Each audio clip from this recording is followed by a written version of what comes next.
They told me, son, you're special. You were born to do great things. You know what?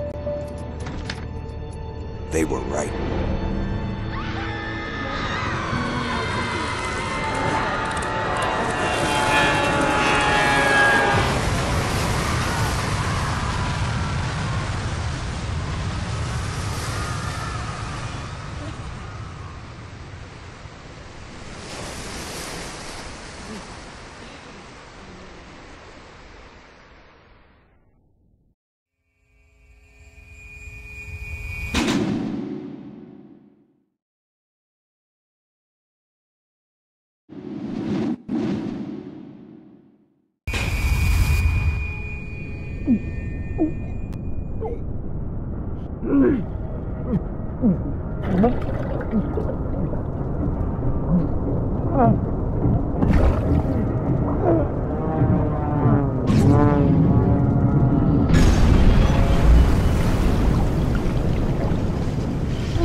I am Andrew Ryan, and I'm here to ask you a question. Is a man not entitled to the sweat of his brow? No, says the man in Washington, it belongs to the poor. No, says the man in the Vatican, it belongs to God. No, says the man in Moscow, it belongs to everyone. I rejected those answers. Instead, I chose something different. I chose the impossible. I chose rapture. A city where the artist would not fear the censor, where the scientist would not be bound by petty morality, where the great would not be constrained by the small. And with the sweat of your brow, rapture can become your city as well.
Just a bit further. How do you like that, mister?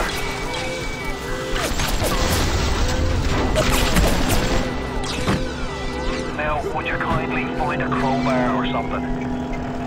Bloody splicer. Seal Johnny in before they... Goddamn splicers.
This little fish looks like he just had his cherry popped. Wonder if he's still got some Adam on him.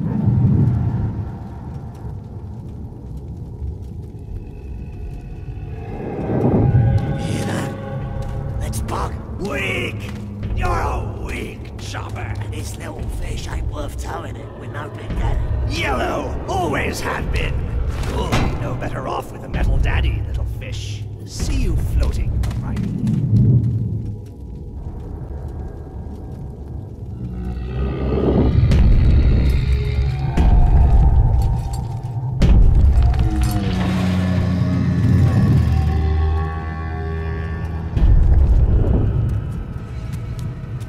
Look, Mr. Bubbles, it's an angel.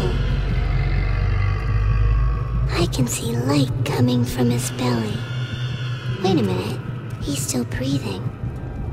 It's alright. I know he'll be an angel soon.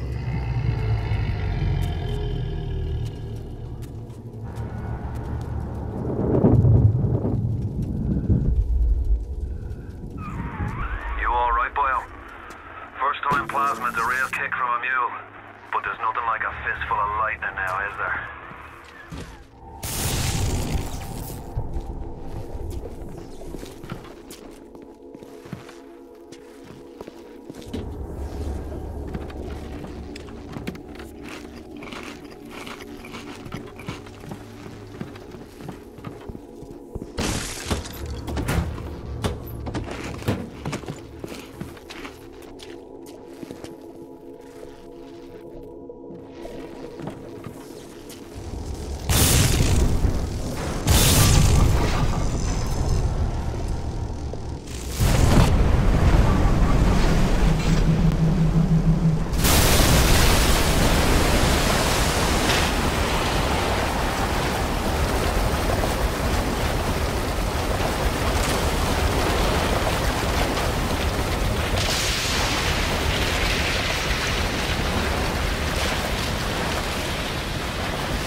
Stop laughing at me! I just wanted to... Tell Ryan I'm sorry. No, I won't do it again. No.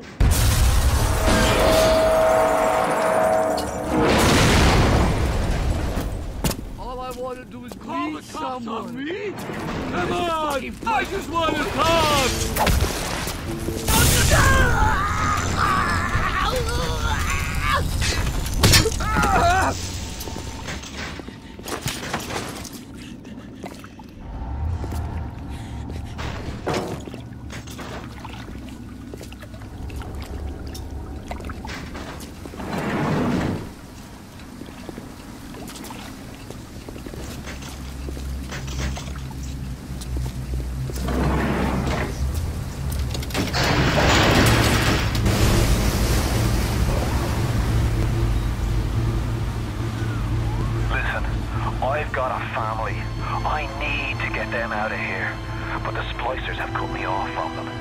you can reach them in Neptune's bounty, then maybe, just maybe, I know you must feel like the unluckiest man in the world right now, but you're the only hope I'll ever see my wife and child again.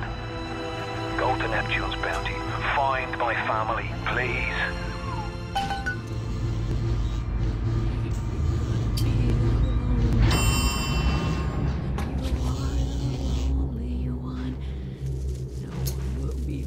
To sing this song.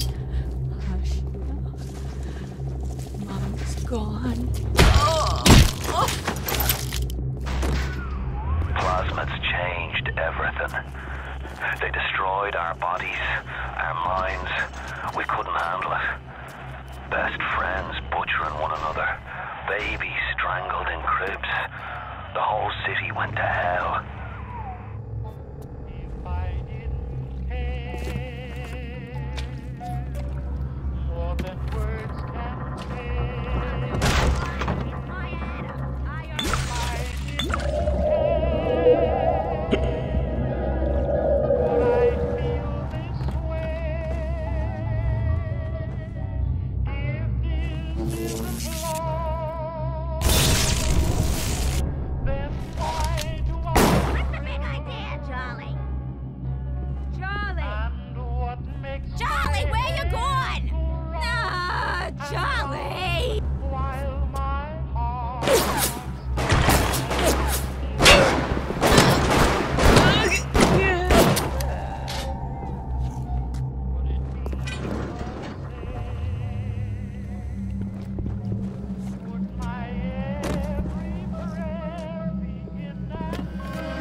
Everybody wants it, everybody needs it.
Hey, I'm Jeff Keighley here in Boston to go behind the scenes to hear some untold stories about the making of Bioshock with Ken Levine and Sean Robertson.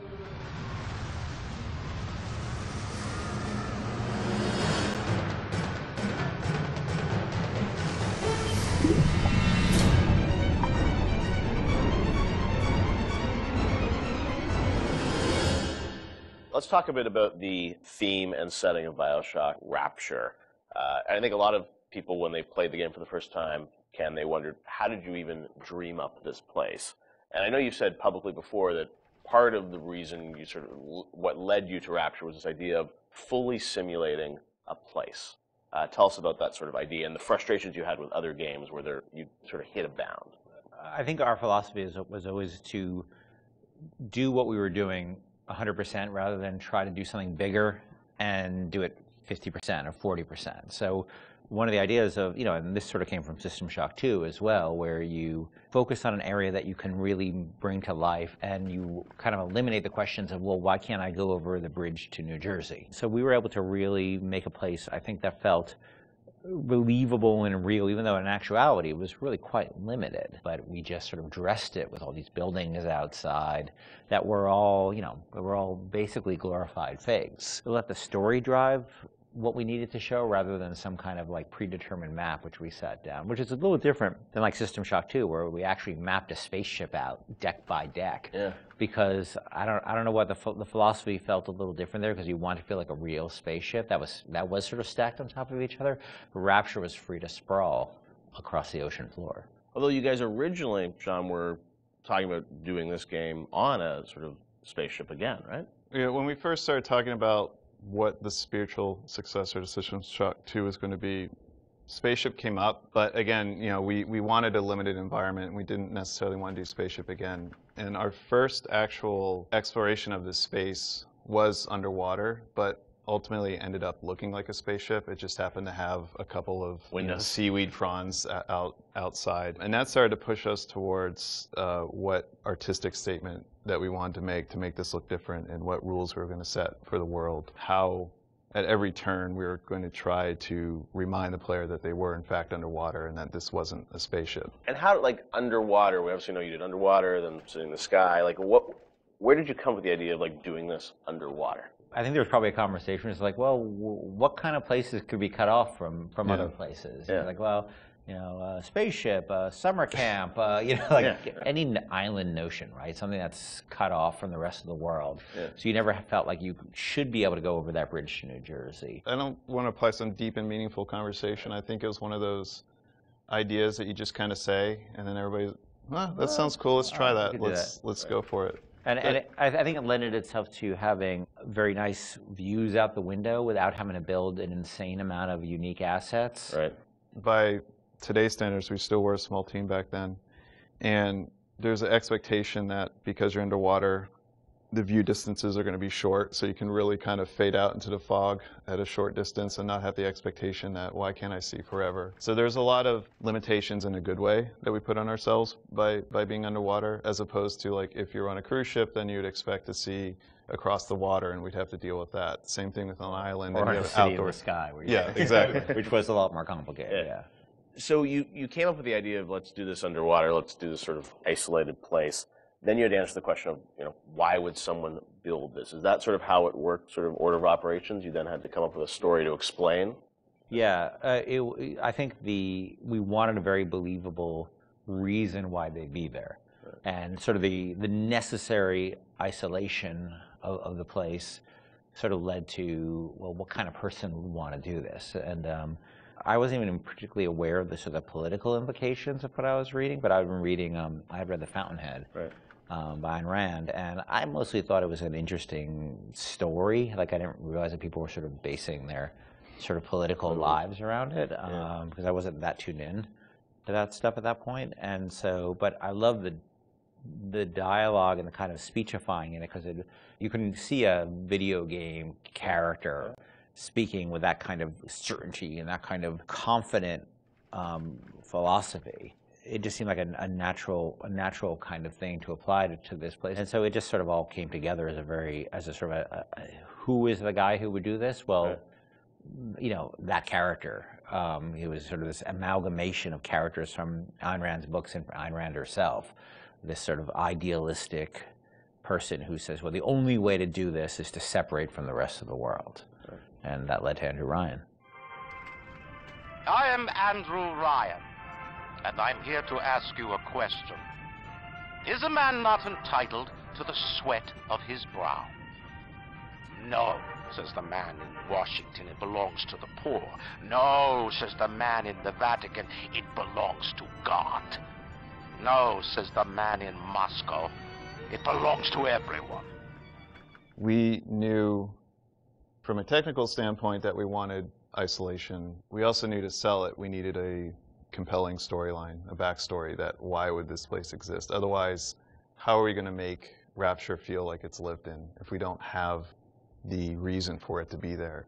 So once we decided on the underwater location and then the closed off spaces, that objectivist story kind of came in and made the art stronger and made the level design stronger because we could feed back into that loop. And I think that's why we had to have sort of Andrew Ryan's pitch right at the beginning of the game. We wanted people to understand why somebody would go there. And so he makes this very personal one-to-one pitch to the gamer, but also that was the pitch he'd make to people, which was, there's a place that you can be free of all these things, where you can not be sort of put upon by the government and not be afraid of nuclear war and not be afraid of all these other things that will plague you on the surface.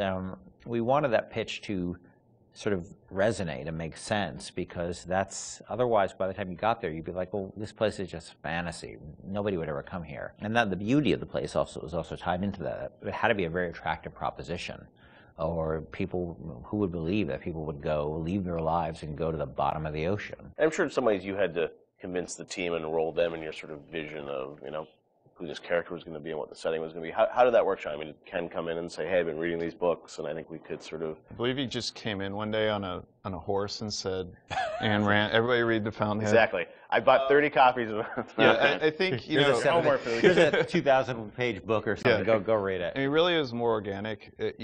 Like I said, we knew that we had this location, and you struggle to fill it with stories, and you struggle to find meaning of why does this place exist? What's my motivation? And as Ken started to explore Ayn Rand a little more and started talking to us about it, and we were having that conversation, and it's like, oh, this could totally work. Like, this is exciting. Like, this is something that really hasn't been done in a video game before. And if we had flipped it and come up with the idea first before the location, I don't think we would have really been that excited about it. But we had a location, and now we're trying to fill it with that story, and because of the order of operation there, you start to get excited, like, oh, I could totally make this work. This is going to really make it feel like a lived-in space. As you think of sort of the the setting, and you think of maybe a character or something, was there a moment that you think back, it's like, oh, like right then and there, like I got excited when you attached the Ayn Rand For me, stuff it was going to Rockefeller Center and seeing the visual. So I told this story before, but my wife and I were in New York, and we went to Rockefeller Center, which was, if you go to Rockefeller Center, it basically looks exactly like Rapture. It's because every building, you're sort of encircled. It's this block in New York, or a couple of blocks in New York, where Radio City Music Hall is, and where 30 Rockefeller Plaza is, where if you see that show 30 Rock, and the ice skating rink, and where they put the Christmas tree, and it's this very iconic location. But what's cool about it, it's all one, unlike the rest of the city. Everywhere you look, it's one architectural style. It's Art Deco. And it's very iconic Art Deco. And my wife and I were there, and we were sort of working on the game, and we didn't have a visual style. And all of a sudden, I started looking around, and I said, oh, this could be a visual for the game. Also, the geometry of it was actually quite conducive to making a video game, because it wasn't overly complicated geometry. Art Deco is quite bold and simple. Bold and geometric, and simple. And so my wife and I bought a couple of tourist cameras before iPhone cameras, exactly. Throwaway cameras, yeah, throwaway cameras with little Kodak things, and we just started photographing doorknobs and light fixtures, and just sort of developed the photos. Remember that? Brought them in and said, "Come to the office. Here's a stack of stuff. Here's a stack of photos. Take a look. I'll see you guys in a couple of years. Go make this." The artist would not fear the censor, where the scientist would not be bound by petty morality, where the great would not be constrained by the small, and would with the sweat of your brow, Rapture can become your city as well. So you had kind of a theme, you came up with an art style, some of the iconic characters, and then, you really had to build the narrative around it. And you've talked about, a lot of the themes in the game and, greed, jealousy, sex, violence, all the things that sort of, drive us or what destroy us. And that was something I think that, as you thought about the story of the game, you wanted to, I'm sure, reflect some of those, right? Because I think people love the characters. It's sort of flawed in a way, and this is a world which is its own little microcosm, but had a lot of tension inside of it. Yeah, I mean, the character of Ryan was sort of, he's basically invisible through most of the game, right? Except for a very small portion. But he's very present because he exists, the city is him, right? It's such a representation of him. We never want to cut away to a cutscene where you saw Andrew Ryan, planning and scheming. We wanted him to be very present without actually being present. But once you had Ryan, once you had his desire to protect this vision of his, you just had to then come up with the characters who'd be arrayed in opposition to him. So we had this character, the Big Daddy, and then eventually the character of the Little Sister. And so characters like Tenenbaum came along, like, here's a person who's in opposition to him for this reason. And then you have, for more noble reasons. And then you have a character like Atlas, who's much more cynical opposition. Once we had all those characters arrayed, we're like, well, who are you? And, you ended up being a sort of, a pawn in the middle of all this opposition to Ryan. We just kept sort of homing in on that theme and making sure that you weren't, eventually figuring out that you couldn't just be here by an accident, that you're an integral part of this story, even though you don't know you're an integral part of this story. You think you're just there by happenstance. Look, Mr. Bubbles, it's an angel. I can see light coming from his belly. Wait a minute, he's still breathing. It's all right. I know he'll be an angel soon.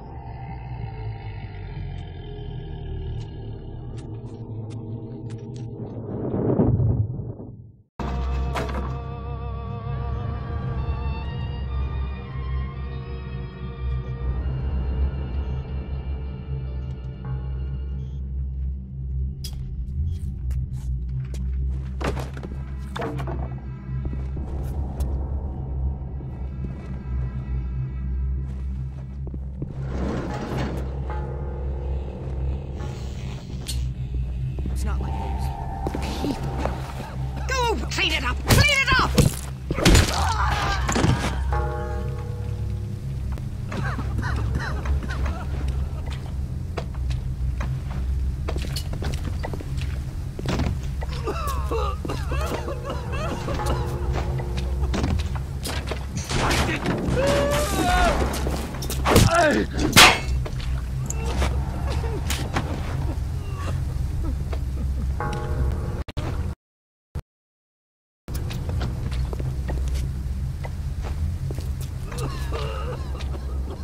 If you spot a splicer in the water, hit him with the electrobolt.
bitches sent you. The KGB wolf with the CIA jackal. Here's the news. Rapture isn't some sunken ship for you to plunder. And Andrew Ryan isn't a giddy socialite who can be slapped around by government muscle. And with that, farewell. Or Don Vodania, Jerry.